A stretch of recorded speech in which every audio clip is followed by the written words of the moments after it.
দি political ড্রামার বিশেষ আয়োজন, চেহারা মিথ্যা ঘটনা সত্য। আপনাদের স্বাগত।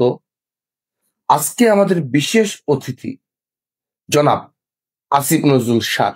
স্যার কেমন আছেন? জি আলহামদুলিল্লাহ ভালো আছি। কারণ মানে ভালো না থেকে তো আসলে উপায় নেই। কারণ আপনি দেখতেছেন যে গত 9 মাসে মানে মানে দেখেন আমার খারাপ হয়ে গেছে। মানে কি যে অভূতপূর্ব মানে একটা উন্নয়ন বাংলাদেশের পারমাণবিক দিক থেকে, অর্থনৈতিক দিক থেকে আমরা যেভাবে 9 মাসে মানে দেশটাকে উঠায় নিচ্ছি, মানে ভালো না থেকে উপায় নেই। কিন্তু একটু একটু আক্ষেপ আছে, আরো ভালো থাকতে পারতাম। আল্লাহ যদি কোনোভাবে আমাকে কোনো সময় পাকিস্তানের ধরেন যে একটা মন্ত্রী বানাইতো বা পাকিস্তানের পরিচালনা করবার জন্য যদি একটা সুযোগ দিত, আমি আমার জীবন দিয়ে চেষ্টা করতাম পাকিস্তানের মানুষের মন জয় করতে। কারণ পাকিস্তানের মানুষের মন জয় করা আল্লাহর মন জয় করার মতো। তো একটু আক্ষেপ আছে এখন অব্দি আর কি এটা নিয়ে। স্যার আপনি তো বাসে আসছেন, কোন বাসে আসছেন? পথে কোনো সমস্যা হয়নি তো? বাস বাস বুঝিনি। আপনি বাসে আসছেন না? আমাদের এই চ্যানেলের অফিসে বাসে করে আসছেন না?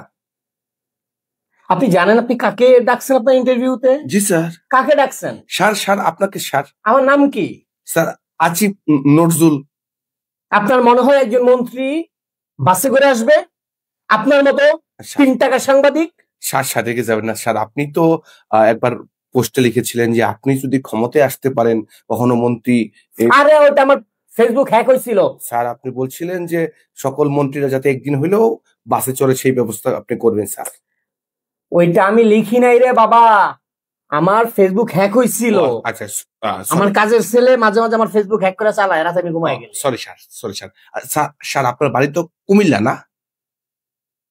আমার বাড়ি কুমিল্লা। হ্যাঁ, কুমিল্লার মানুষকে এক লোকজন জানি এক কথায় কি বলে স্যার? কুমিল্লার মানুষকে বাংলাদেশের লোকজন কি বলে ডাকে? জি স্যার। ইতরের মতো প্রশ্ন করেন কেন? না আপনার যেটা কাজ ওই প্রশ্ন করেন, কাজের প্রশ্ন করেন, কাজের আলোচনা আসেন। স্যার আজকে আপনি মিডিয়াকে বলেছেন স্যার আপনার বিরুদ্ধে কিছু মানুষ জঘন্য মিথ্যাচার করতেছে। কি মিথ্যা স্যার, আমি একটু যদি খুলে বলতেন আর কি স্যার। মিথ্যাচার তো করবে। দেখেন এই যে ইসরায়েল তারপরে ইন্ডিয়া তো বসে আছে মিথ্যাচারের জন্য। সেই 71 সাল থেকে আমাদের বিরুদ্ধে অপপ্রচার চলতেছে। 71 সাল থেকে তারা বলতেছে যে আমরা দেশ বিরোধী, আমরা রাজাকারপন্থী, আমরা হ্যান ত্যান। অথচ আপনি নিজে সাক্ষী। আমার যে বইগুলো আছে, আমি যে সমাজতন্ত্র নিয়ে বই লিখছি, আমি যে অর্থনীতি নিয়ে বই লিখছি, আপনি আমার বই এবং আপনি তো অন্তত ব্যক্তিগতভাবে জানেন যে আমি অ্যাথিস্ট, একজন নাস্তিক। কিন্তু স্যার এগুলো অপপ্রচার, আপনি তো জানেন। জি স্যার, কিন্তু আপনি একজন নাস্তিক হওয়ার পরেও আপনি হঠাৎ করে এরকম ভুল পাল্টে আল্লাহ হয়ে গেলেন কেমনে? আসলে এই ব্যাপারটা হয় কি, আমার মানে বিষয়টা এরকম যে ওই সময় নাস্তিক ছিলাম, এক ধরনের ভালোবাসা কাজ করছিল ডারউইনের প্রতি, পরে আবার এখন আল্লাহর প্রতি করতেছে, কালকে হয়তো আবার ভগবানের প্রতি করবে, পরশুদিন ঈশ্বরের প্রতি করবে, আবার হয়তো ঘুরে ডারউইনে আসবো। যেরকম ধরেন কখনো আমার ঢাকা ইউনিভার্সিটির ছাত্রীকে আমার ভালো লাগলো, তারপরে একজন নায়িকাকে আমার ভালো লাগলো, তারপর আবার এক লেখকের বউকে আমার ভালো লাগলো, মানে মেয়েকে ভালো লাগলো। তো আমার ভালো লাগে না আসলে পাল্টায়। তো ওইটা পাল্টে গেছে আর কি। জি স্যার। আচ্ছা স্যার, আপনি যে বঙ্গবন্ধুকে ভালোবাসেন লিখে পোস্ট করছিলেন, সেই ভালোবাসাটাও কি পাল্টাই গেছে? ওই তো একই ব্যাপার। আগে তো একসময় মনে হইতো বঙ্গবন্ধু, আপনি বঙ্গবন্ধু শব্দটা এরপর থেকে ব্যবহার করবেন না। আমাদের সরকার এই ব্যাপারটায় তীব্র আমাদের আপত্তি রয়েছে। তো শেখ মুজিবের ব্যাপারে যেটা একসময় শেখ মুজিবকে আমি বঙ্গবন্ধু বলে সম্বোধন করেছি, এটা সত্য, তাকে জাতির পিতা মনে হতো আমার। এখন আবার ওই যে আমি আমার প্রেমটা খালি গুডুর মুডুর করে, এখান থেকে ওখানে যায়, ওখান থেকে ওখানে যায়। যেমন এখন জামাতের যে আমির আছে, তার মুখের দিকে তাকালে আমার মনে হয় আল্লাহ একদম জান্নাত থেকে নেমে আসে। এই মানুষটা খেদমত করার জন্য আল্লাহ আমাকে এই চেয়ারে বসাইছে। মানে আপনি বোঝেন কত বড় সৌভাগ্য আমার।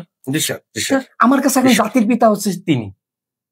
আচ্ছা স্যার, খুবই ভালো বলেছেন স্যার। এই ভারত পাকিস্তান যুদ্ধে তাহলে কি করলে পাকিস্তান জিতে যেতে পারে স্যার?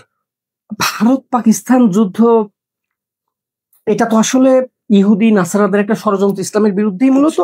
আর পাকিস্তানের উপরে হামলা করা এটা সরাসরি ইসলামের উপর হামলা করা, আল্লাহ নবীজির উপর হামলা করা, এটা আল্লাহর উপর হামলা করা, পাকিস্তানের উপর হামলা করা। তো সেই জায়গা থেকে ইহুদিরা ওটা করতেছে। আমি জানি না আসলে আমি কোনোদিন সুযোগ পাবো কিনা, কিন্তু যদি কোনোদিন আমি পাকিস্তানের কোনো মন্ত্রী হইতে পারি, স্যার আপনি তো পাকিস্তানের মন্ত্রী আছেন। আমি বাংলাদেশের মন্ত্রী, আপনি বেশি কথা বলেন কেন? যদি পাকিস্তানের মন্ত্রী হইতে পারতাম তাহলে আমি আমার জীবন দিয়ে কাজ করতাম শুধুমাত্র পাকিস্তানের মানুষের ভালোবাসা পাওয়ার জন্য। কারণ মানে পাকিস্তানের মানুষের মন জয় করতে পারা আল্লাহর মন জয় করতে পারা। তো আশা করি একদিন সেই সুযোগ আমি পাবো, এবং সেদিন পাকিস্তান অবশ্যই তার যে সক্ষমতা, তার যে সাফল্য, আমি সেটা প্রমাণ করে দিতে পারবো। সেটি ঢিলাকুল স্যার। দেখুন, আপনি এখন আমার হাতে যেটা আছে সেটা নিয়ে লড়াই করা হচ্ছে কি আমার, কারো কাছে মিসাইল আছে, আমার কাছে ঢিলাগুলো, আমি কেমন ঢিলাগুলো মারবো না?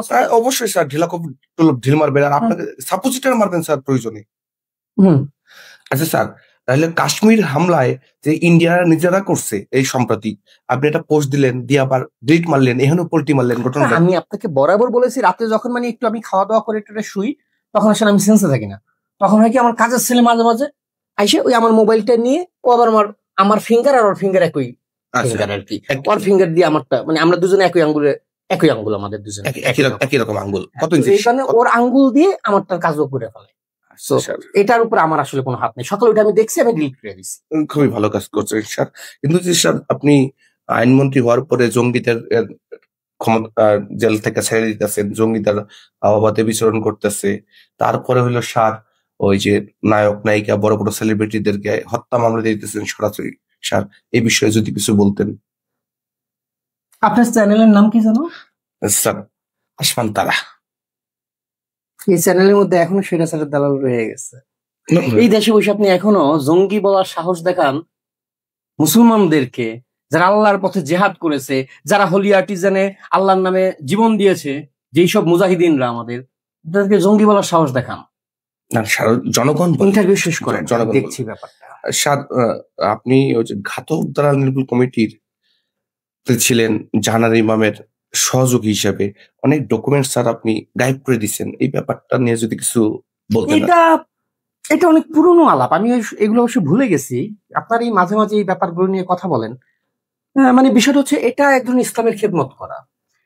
কারণ আমি যতটুকু পারছি তথ্য উপাত্ত সব সরাই ফেলছি। কিছু জিনিস আমি সরাইতে পারি, ওই কিছু জিনিসের কারণে এই যে ফ্যাসিস্ট আওয়ামী লীগ সরকার আমাদের কতগুলো রাজাকারের বাচ্চা, আমাদের কতগুলো ইসলামী নেতাকে ফাঁসিতে দিয়েছে। আর যদি ওই ডকুমেন্ট গুলো সব হাতে চলে আসতো, তাহলে ভাবেন তো আমাদের এই যে ইসলামী রাজা, মানে আমাদের ইসলামী নেতারা, তাদের কত হাজারের ফাঁসি হতো। স্যার আপনি ইসলামের জন্য করেছি আমি। জি স্যার। ডিজিটাল নিরাপত্তা আইন বাতিল করবেন কইছিলেন স্যার। এখন তো বাংলাদেশ আসলে নিরাপদ সব দিক থেকেই। আপনার এই যে চ্যানেল নিয়ে কেউ আপনি যে কোনো প্রশ্ন করেন, কেউ কিছু বলে না, যার যা ইচ্ছা বলতেছে, যার আমাদের সমালোচনা করে আমরা কথা বলি না, ওইটা আছে, একটা থাকুক এমনিতে কাগজ কলমে একটা আইন, কিন্তু আমরা তো স্বাধীন, আপনি তো স্বাধীন। এই যে আপনি আমাকে এতগুলা প্রশ্ন করছেন, আমি চিনি যে আপনার গায়ে হাত তুলছি কখনো? আমি আপনার চ্যানেলে কোনোদিন ফোন করছি আপনার ব্যাপারে? হাসনাত কি করবে ওটা তো ভাই আমার ব্যাপার না। আপনি যে হাসনাত দেখো ওই বিষয়। জি স্যার। স্যার আপনারা যে কথায় বলেন এই সরকারকে 20 বছর ক্ষমতায় রাখবেন, 18 বছর ক্ষমতায় রাখবেন স্যার, মানে এই বিষয় নিয়ে যদি কিছু বলতেন। না, এই ব্যাপারটা তো আসলে বাংলাদেশের প্রায় এই যে 20 কোটি মানুষ সমর্থন দিয়ে ফেলছে।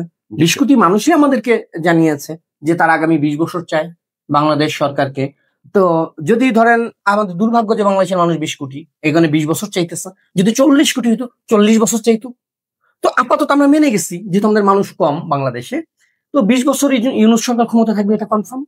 কিন্তু যদি আল্লাহ আমাকে আরেকবার সুযোগ দিত, এর মধ্যে আমি যদি পাকিস্তানের মানে একটা দায়িত্ব পেতাম, একটা মন্ত্রী হতে পারতাম, এই যে পাকিস্তানে যে সরকার আছে তাকে অন্ততপক্ষে আমি 20 বছর থাকার ব্যবস্থা করে দিতে পারতাম। তো স্যার আপনি ইউনূস স্যারকে 20 বছর ক্ষমতা রাখবেন, পাকিস্তান স্যারকে 20 বছর ক্ষমতায় রাখবেন, খুবই ভালো কথা স্যার। কিন্তু স্যার আপনি তো আপনার এই যে এত কিছু টিকায় রাখতে চান স্যার, জঙ্গিবাদ, মৌলবাদ, পাকিস্তান, বাংলাদেশ, এত আকাম কুকাম টিকায় রাখতে চান, কিন্তু স্যার আপনি তো আপনার সংসারটাই টিকায় রাখতে পারেন না। 3টা বিয়ে করলেন, প্রথমে আপনার কলেজ ছাত্রী অদিতি, তারপরে স্যার একজন নায়িকা, তারপরে স্যার লেখকের কন্যা। সেই ঘুরে ফিরে আপনি আসলেনই তো ওই জায়গাটায়, সেই পরিবারের মধ্যে। এর আগে একদিন আমার ফাসুকি ভাই আসছে আপনার চ্যানেলে, আপনি পরিবার নিয়ে কথা বলছেন, ওই বেচারা আসমানের তারা এসে তার মারা সারা। আপনাকে আমি আগে বারবার বলছি পরিবার নিয়ে কথা বলবেন না, পরিবার নিয়ে কথা বলবেন না, সেই তুললেন পরিবার নিয়ে কথা নিয়ে আপনি। স্যার আপনি আপনারা প্রশ্নই করা জানেন না মিয়া। না স্যার আমার চ্যানেলটা স্যার লাইভ চলতেছে।